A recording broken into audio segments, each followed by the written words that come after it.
What's up, guys? Dane and Tyler from Spearhead Training Solutions, and I'm Real Ghost. All right, so in one of our previous videos for the EDC dump, you may have noticed that we all have a form of compensation or porting.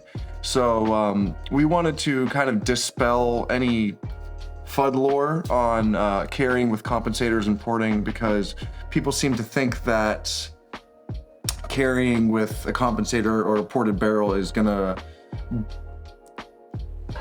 be a negative thing to carry because of what the It's a lot of internet talk where a lot of people tend to think carrying with a port or any type of compensator.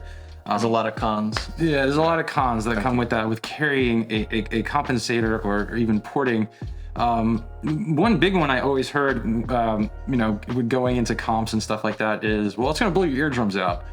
I promise you, if you go in your car right now and you take off your ear pro and you don't have a comp and you shot your weapon, you're gonna be just as deaf if you would be with a compensator. Yep. That's definitely a big one right there that I've always heard, is that, oh, it's so much louder, I would not shoot that in my vehicle. It's always about the vehicle too. I promise you, vehicles are designed to keep sound in and not let it go out, and vice versa.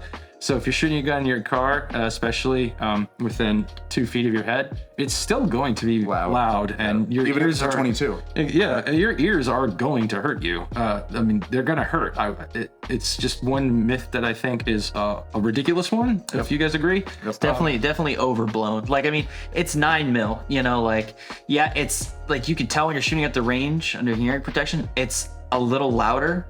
But shoot a 45 and then a comp 9, and a 45 is louder. I think the FUDs are always the ones who I prefer the 45, right? Because there's no 46. Because there's no 46. Yeah. So especially with the older generation of shooters saying I would never carry a 9mm, but then say I would never carry a compensator because it's too loud.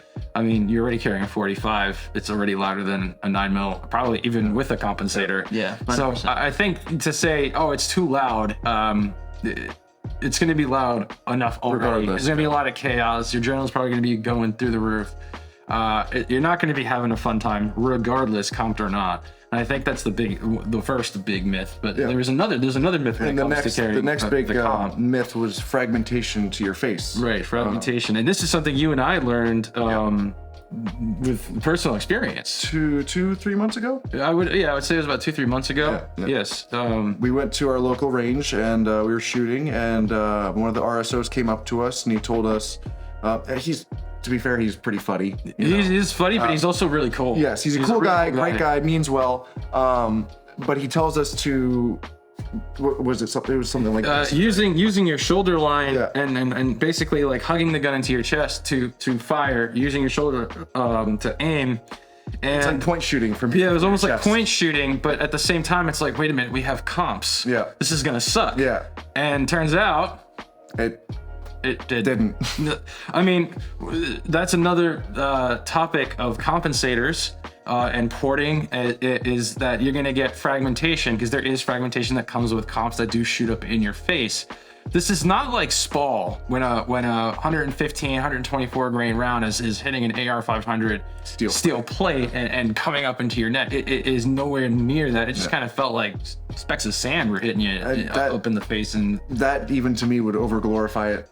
Yeah, exactly. It was like a mosquito bite. So then why do you guys carry comped?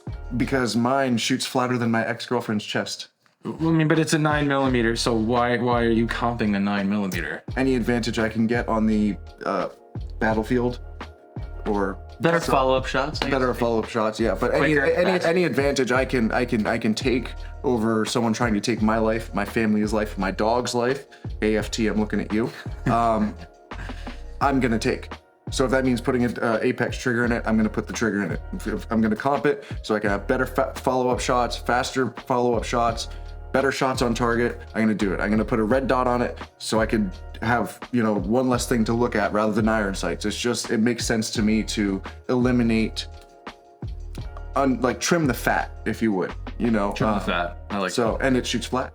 And going back to, because I have porting, compared to, which is, for you guys who don't know the difference, porting references ports being put on the actual barrel, as where comps are attached to the barrel and they're technically separate, in most cases separate from the barrel.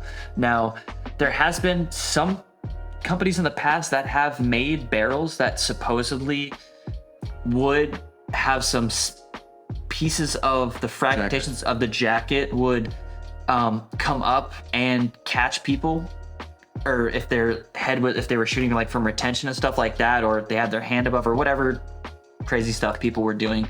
But that, I haven't heard about that in any modern quality manufacturers of barrels or comps nowadays.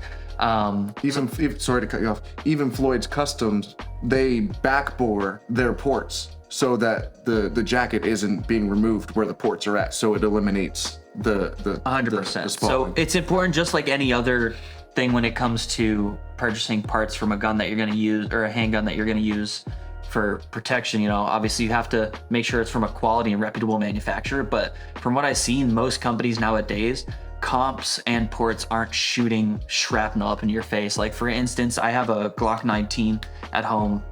In my last video I had referenced it. This is the handgun I probably have most rounds out of any handgun I ever have. I kind of retired it as my EDC pistol just because it's probably close to 18 to 20,000 rounds on it over probably 8 years of shooting, and I just, you know, parts start breaking on it and all the grip textures worn off on it, but that's a video for a different time. But that had a comp on it, and I really started running a comp on for probably the last 4,000 rounds of the lifespan when I was my EDC. And I had taken a class a few years ago where it was focused heavily on retention shooting. And I was like, man, I was kind of worried, you know, there's a lot of rumors going around about comps at the time, like, oh, you know, stuff going up in your face and a lot of internet talk. So I was like, I was kind of worried, but then I asked the instructor and he's like, yeah, let's try it. You know, he said he's never heard of anyone taking his classes, and they've had people run comps and it's not a problem. And I knew I was probably going to get the gases obviously coming up to my face, so that was something I kind of expected. So the first couple shots when we were doing retention shooting, yeah, you feel a little bit of the gas coming up in your face, but it's like, it freaks you, it spooks you a little bit, because you're shooting an explosive round out of a especially if you do it the first time. It is like, whoa, it's a shock for sure. Yeah. But manageable. It's like, okay, the first couple, and then the whole rest of the class, I was like, when I expect it, I'm gonna know, okay, I need to keep my head up and do the proper technique of how the instructor was teaching in that class. And, you know, yeah, I felt it a little bit, but it's carbon, you know, a little bit of carbon built up was on my chin after the class. It was probably like 800 round class. So I had a little bit of carbon built up on my cheek right here, but I didn't have cuts or anything. It wasn't digging into my, you know, after a while, I honestly just learned to ignore it. And I don't think, granted, I don't have any experience in a defensive shooting, but if someone's trying to kill me, I would think that a little bit of gas coming up in my face would probably be the least of your worries. Yeah, right? If the guy's trying to stab me with a knife and I have to do some retention shooting, I don't think I'm going to... It's going to tickle my nose, make me sneeze. Exactly. I mean, and when it comes to that kind of talk about compensators and barrel porting, throwing fragmentation in your face, and this, it's a lot of internet hoopla. It's a lot of guys who, you know, like to talk on the internet, and as much as they sound like they're an expert on the subject that they're talking about, I would ask that person if they ever even actually tried it, because I feel like a lot of people talk about certain things like red dots, or shooting with compensators from retention, or having a 10.5.556 barrel that doesn't kill past 100 meters. They've never done any of that. So we all have experience shooting comps from retention and getting spall and frag into our face, and it's not that bad. It's, I mean, almost nothing, really. And while we're on the topic, another thing that just came into my mind, thing that people talk about is the muzzle flash will blind you if you're shooting at night, which is horseshit. That is horseshit. Horseshit. Absolutely. Yeah. Especially might even be monkey shit. Especially with, so like a lot of people, I think, get this notion that it's gonna blind you because people, I think it starts off in like a bad faith argument, because I think a lot of people are assuming that you're shooting in pitch black at a target you cannot see, and everything in the vicinity is just pitch black. You can't even see the target you're shooting at. I mean, I would assume that you would already assuming you don't have a weapon light. have your weapon light on at the same time. Or a handheld, like, or both, like. So assuming your target, you're identifying your target before you're shooting at. I'm assuming, or we can all assume that you have sufficient lighting source, whether it's a high power weapon light or just any other lighting source, to where a small flash of the muzzle is gonna be like nothing. Disorienting. You guys can speak on your experiences. From my experiences, I've only taken one low light class, but in my personal time, there's a range in Naples. I used to go to they used to call it a tactical night. They used to do low light shooting, kind of competition style, where we'd take 50 rounds every Tuesday night and shoot under low light. Or a lot of it was shot under low light, where it wouldn't be pitch black, but we dimmed the lights down. And me and maybe 2 other guys there had either ports or compensators. And man, it was, it was nothing. Like, yeah, that flash is there for a second, but in no way is the flash this big explosion that's sitting there covering your sight so long to where by the time the muzzle comes down, where it just completely dilates your pupil to like almost nothing. It actually turns into the sun. Well, I do have experience shooting compensated weapons at night in defensive situations, and of course that's in Afghanistan. When I was in Afghanistan, I was running the 12-inch para barrel on my saw. I was never running the I believe it was a 14.5-inch barrel on my saw, and that barrel comes with a compensator. It does not have a flash hider on it, and we would shoot that at night. I mean, almost all the time, and I mean, it's not blinding at all. I do think where a lot of that does come from is old night vision guys who say, oh, if you have a compensator and you have night vision, it will blind out your night vision, which with night vision technology today, that still is not even true. Yeah. With auto gating, it's not a thing. I would shoot at night all the time. I mean, and we're not even talking like 1 shot, 2 shot, 3 shot out of a handgun. I'm talking bell-fed machine gun here. Going cyclic sometimes, No, it's just not true. It's like you're not going to go blinded by that. That's yet again another myth just debunked. Yeah. It's not a thing. And again, we're all talking from experience here. This is not something that we read on the internet. These are things we went out and practiced. And also, there may be select cases where that does happen. Yeah, of course. Maybe you have like astigmatism, or you have bad eyesight, or it was a really hot eye sensitive. You get eye sensitive. So there's always those exceptions. But for the majority of the time, it's just... Yeah, we're bringing these to light because we don't want you reading a comment on the internet where some Joe Schmo on the internet, some FUD guy is going, I don't carry a compensated gun because I don't want to shoot someone in the middle of the night and I lose my night vision compatibilities or my capabilities and I can't see my target anymore. Like that's just not going to happen. I'm shooting 9mm. I don't need a compensator. At the end of the day, I would say carrying a compensated weapon or a ported weapon, especially when it's 9mm. Obviously, like the standard across the board, especially on this table and across many shooters in America today, are carrying 9mm. And some would question, well, they can't handle 9mm. That's why they're putting compensators on their guns, right? I mean, because we're compensating for something, right? I have a very small penis. Very small. So, I mean, why are we compensating porting 9mm handguns? And I'm gonna steal this from somebody else, from DJ Shipley. Gunfights are not meant to be fair. Yep. They're not meant to be fair. So if I have that edge to keep my muzzle flip a little bit more down, I'm gonna take it.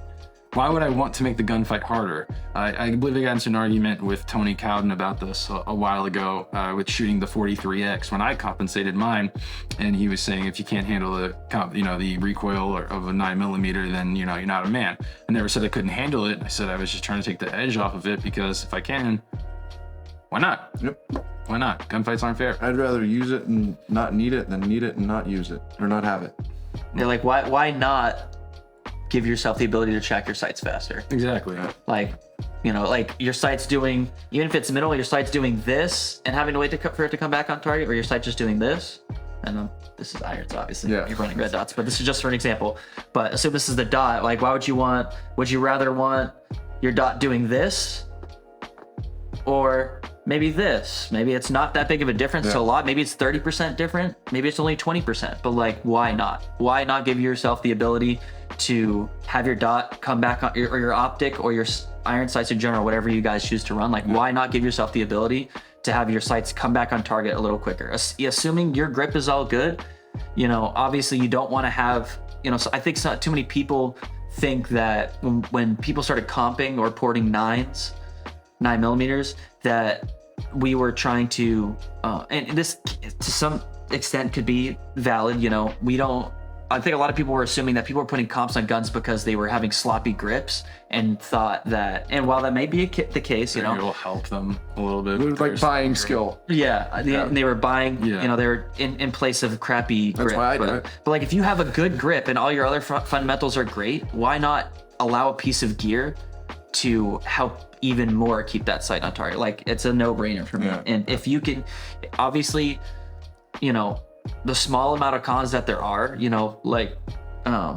that'll be a good transition into what do you guys think about reliability when it comes to porting and comps? I think, I've had nothing but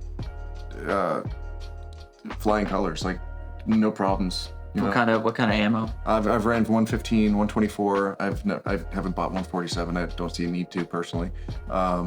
But yeah, I've everything I've ran, it's eaten. This thing eats it like freaking cereal. My P10 with the single port primary machine comp eats it. Obviously the macro speaks for itself. I'm interested to see how this new Shalotech slide for my macro works, because it's a ported barrel and an integrally comp slide. So I've read, and that would have to be something you would have to try out and see. But I did read from people who have it, says that it runs 115 fine, and it feels like a 22. Yeah. My experience with comps is a little different. I did run a double ported comp on a Glock 43X, and that definitely did need 124s. If you guys were there when I had that gun. That. But that gun's been canceled. I hated that gun. That gun's been canceled for the 365X macro, but granted, it is double comped, but it's also with the slide. So at the same time, integral. It's at a certain point, it comes past the barrel and it's not attached to the barrel, which is why I believe it runs 115s better than a double ported actual compensator that's attached to the barrel versus the slide. So that's why I think I'm not having issues with 115s. Pretty much ever. This gun hasn't had a single malfunction. That gun hasn't had a single malfunction. Comped or uncomped. These guns, my guns specifically, have never had malfunctions, especially since after I added comps to them, running 115s, ever. Did my P10 have malfunctions? I think maybe you had. I think it was limp wristing. Oh yeah, you were limp wristing. Or no, it was failure to lock on the last round, I think. So that was a grip issue. Yeah. Nothing that the compensator was causing. Yeah. In my experience, more so like this is my first ported gun. It's a rough number, but close to 8,000 rounds on this total handgun, but the first roughly about 1,000 were in the stock configuration of the 34, so probably only about 7 have been with the Tradecraft porting and slide cuts and all that. And it goes back to what we were saying earlier, like that, with any stock gun, you should shoot it before you start carrying, right? So that obviously that's, in my opinion, a little bit more important with, especially with the rumors of comps and ports being potentially unreliable with certain ammo types, depending on what company you go through. It's important, if you're going to carry it, to test it. And so specifically, my experience is kind of like yours. Like, this will not run 115s very well. 124 and higher, flawless. Yeah. But it's good because as long as I know that, that's fine. Like, I don't think I've had any malfunction at all if I was running 124s or 147s, and I carry 124 plus P's in it, plus PHST. 115s, every mag at least has one round where I think I haven't run 115s in a while, but I think it most likely stovepipes. Yeah, because I remember. Yeah, and it'll do it like it, because I think I did it with you a couple weeks ago. And 2-3 rounds out of the mag. Yeah, so it will do it every mag, but 124 and up, I don't think I've ever had a malfunction, and I probably ran only a couple hundred. That's 10 ports, right? Yeah. And I've only, obviously at first, my friend who did the cuts for me at Tradecraft, he said, hey, just run 124 and you should be good. And I trusted that knowledge, and 100% he was correct. Like 124s is what I've probably put the last 3,000 to 4,000 rounds through, besides the maybe 20 that I tried to shoot last time just because I didn't have 124s left. But it has not had an issue with 124. Has tons of issues with 115, but I know that, and that's all that matters, is that you know that. Yeah, so, it wasn't a surprise. Yeah, so I trust it to the point where I carry it because I know that I have not ever had a problem with a few thousand rounds of 124 grain. So I think what we're all trying to really get at here is don't be a bitch, comp your guns. Stop reading shit on the internet and go out and shoot your gun. Yeah. Yeah, 100%. See, that's the only way you should. And the best part is, it looks so good. It does look cool. It does look cool. It does. Start some Starship Troopers shit going on there, you know? Right? It looks like a bunch of laser beams. It's like a cannon. Yeah, right? Like the old school, right? The old school, not old school because they still use it, but the Barrett M81. But like on a 9. I think what if that's the real reason why people on the internet were like, why do they need such a big, ginormous 50 cal break on a 9mm? What is that even doing? The most important thing I would say to take away from this is take everything you read on the internet, to include us. Yes. Because we are guys on the internet.